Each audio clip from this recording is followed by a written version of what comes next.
দেখুন দেখুন, লালগোলা লোকাল ট্রেনে কিভাবে ছানা নিয়ে আসছে কলকাতাতে। এই ছানা দিয়েই হয় কলকাতার মিষ্টির দোকানে মিষ্টি, পনির, আরও কত কি, একবার ভেবে দেখুন।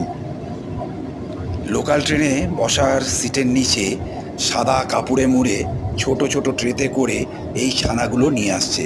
একবার দেখুন যে এই ছানাগুলো যেখানে রাখা হয়েছে, মানুষরা বসে আছে ঠিক তার পায়ের নিচে। তার মানে পায়ের ধুলো নোংরা কন্টিনিউ মিশছে এর মধ্যে। তাহলে এই ছানাগুলো দিয়ে যদি মিষ্টি তৈরি করা হয়, যেমন কাঁচাগোল্লা, সেটা খুবই মারাত্মক জিনিস। কাঁচাগোল্লা যেটা গরম করা হয় না, সেইটা দিয়েই মানে তৈরি করা হচ্ছে আপনার কাঁচা ছানার যেটা মিষ্টি, সেটা তৈরি হচ্ছে এই ছানা দিয়ে। তারপর তো পনির তৈরি হচ্ছে, এবং সেই পনির ছোট বাচ্চা থেকে শুরু করে অসুস্থ ব্যক্তিদের খাওয়ানো হচ্ছে প্রোটিনের জন্য।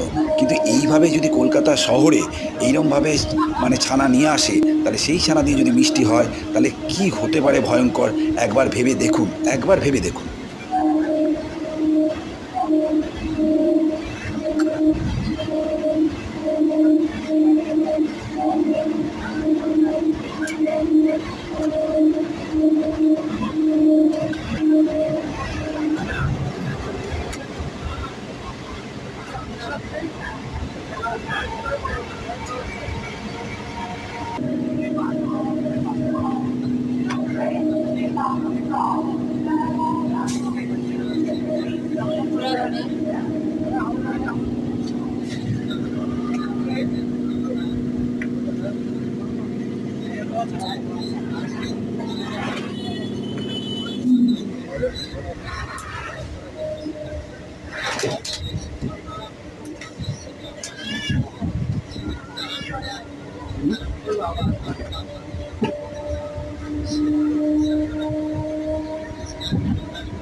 বিশাল না?